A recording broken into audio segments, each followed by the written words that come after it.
আমি এই মুহূর্তে দাঁড়িয়ে আছি লক্ষ্মীপুর জেলার সদর উপজেলার আহ, উত্তর জয়পুরহাটের পশ্চিম চকুল্লির তে আপনারা জানেন এই বাড়ির একজন প্রবাসী বাহারুল্লাহ। তিনি আজ হাতে ওমান থেকে প্রায় 3 বছর পরে তার দেশের বাড়ি লক্ষ্মীপুর জেলার উদ্দেশ্যে আসেন। এখান থেকে তার বাবা, তার মা, নানু, তার স্ত্রী, তার কন্যা, তার ভাই, ভাইয়ের মেয়ে সব প্রায় 14 জন মানুষ তারা তাকে রিসিভ করতে যায়। সেখান থেকে তারা যখন ইয়ে থেকে লক্ষ্মীপুর থেকে তারা যে গাড়িটি গেছিল সেই গাড়ি নিয়ে রাত 1:30 ঢাকা আন্তর্জাতিক বিমানবন্দর থেকে লক্ষ্মীপুর উদ্দেশ্যে রওনা দেয়। এই গাড়িটি যখন ভোরে নোয়াখালী লক্ষ্মীপুর হাইওয়ে সড়কের বেগমগঞ্জ উপজেলার পশ্চিম চন্দ্রগঞ্জ স্থানে আসে, তখন চালক তার নিয়ন্ত্রণ হারিয়ে পার্শ্ববর্তী যে খাল আছে সেই খালে পড়ে যায়। এতে মর্মান্তিক ভাবে প্রবাসী বাহারুল্লাহ স্ত্রী, বাহারুল্লাহর মা, নানু, ভাই, ভাইয়ের স্ত্রী, ভাইয়ের মেয়ে এবং তার সন্তান মারা যায়।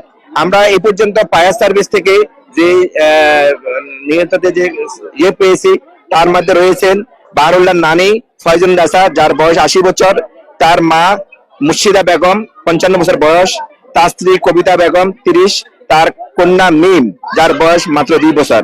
এছাড়া এই নিহতের মাঝে আরো আছেন বাহারুল্লাহর ভাইয়ের বউ লাভলি এবং লাভলির মেয়ে রেশমি এবং লামিয়া।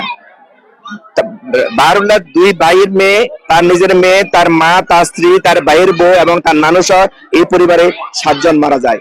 এই 7 জনের লাশের মধ্যে 6 জনের লাশ এই লক্ষ্মীপুর জেলার সদর উপজেলার এই জয়পুর ইউনিয়নের পশ্চিম চকুল্লি গ্রামে যখন আসে, এখানে আসলে এক হৃদয় বিদারক দৃশ্যের আবদ্ধ হয়।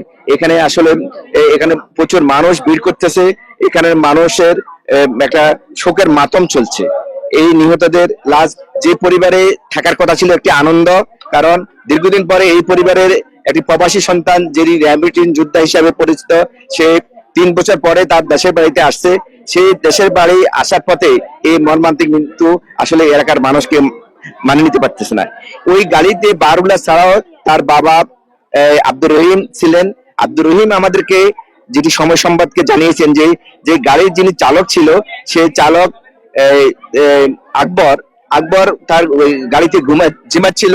তাকে বারবার বলার পরও সে কিন্তু গাড়ি থামেনি এবং সে রেস্ট করেনি। রেস্ট না করে তাদের যাত্রীদের অনুরোধ উপেক্ষা করে সে এখানে যেখানে অবহেলা করে এই গাড়ি চালাইছে, যার কারণে এই মর্মান্তিক দুর্ঘটনার সংঘটিত হয়। এই দুর্ঘটনার কারণে ভোর 5:30টার দিকে সোমনির ফায়ার সার্ভিস তারা প্রথম খবর পেয়ে এখানে আসে তারা চন্দ্রগঞ্জ হাইওয়ে পুলিশকে তারা খবর দেয়।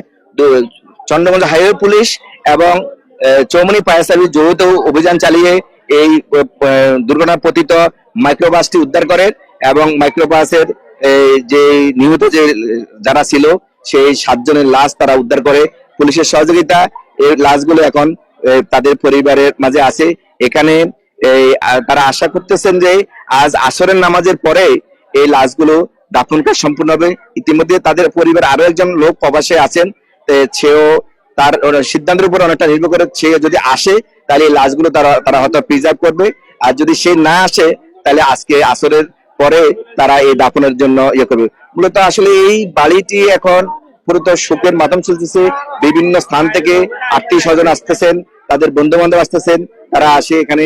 মূলত এটা মানে এটা মানে এটা মানে কান্নার এবং শোকের চূড়া মাতম চলছে। প্রতিটি মানুষের মাঝে শোকের ছায়া নিমিত্ত হয়েছে। এই এলাকার মানুষ ধারণা করছিল যে এই বাড়ির যে প্রবাসী সে আজকে আসলে এখানে যেখানে আনন্দ হওয়ার কথা ছিল, যেখানে এই পরিবারের সবাইকে নিয়ে সে আনন্দ করার কথা ছিল, আজকে সে এখানে দেখা গেছে তার সামনে তার মায়ের লাশ, তার স্ত্রীর লাশ, তার কন্যার লাশ, তার নানুর লাশ এবং তার ভাইয়ের স্ত্রী এবং ওই 2 ভাতিজির লাশ। মূলত এই বাড়িটি এখন লাশময় আছে। এখানে প্রায় 7 জন লাশ থাকার কারণে এখানে যে শোকের যে মাতম চলছে সেই শোকের মাতমে আসলে সবাই বাকরুদ্ধ হয়ে আছেন।